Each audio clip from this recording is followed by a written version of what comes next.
কেন আবার আসছো? তোমাকে কেন বলছি বস্তিতে আর কখনো আসবে না? কেন আসবো না? তুমি আমার হাজবেন্ড।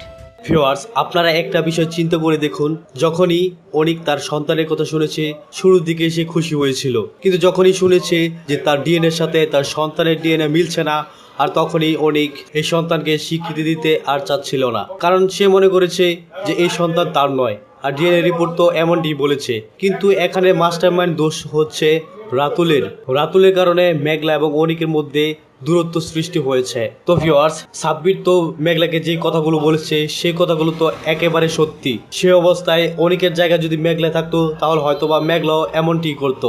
তো শেষ পর্যন্ত এমনটি দেখা যাচ্ছে যে যার জন্য করলো চুরি সেই বলে তাকে চোর। শুধুমাত্র মেঘলার বাবাকে বাঁচানোর জন্য বৃষ্টিকে বিয়ে করেছিল অনিক। এছাড়া অনিক কোনো রাস্তা খুঁজে পায়নি।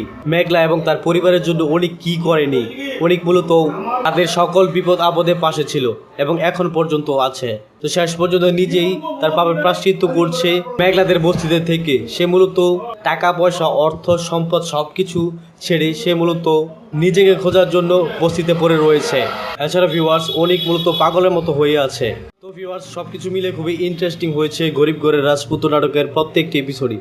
আপনারা কে রয়েছেন গরিব ঘরের রাজপুত্র নাটকের প্রথম থেকে লাস্ট অব্দি দেখেছেন এবং 42 নম্বর এপিসোড দেখতে চান, সেটি অবশ্যই কমেন্টে লিখে জানতে পারেন। ভিউয়ার্স, আপনাদের কাঙ্ক্ষিত নাটক বলতে গরিব ঘরের রাজপুত্র নাটকের 42 নম্বর এপিসোডটি আসতে চলেছে আগামী শনিবার দিন দুপুর ঠিক 12টায় কারোহিম ইউটিউব চ্যানেলের মধ্যে।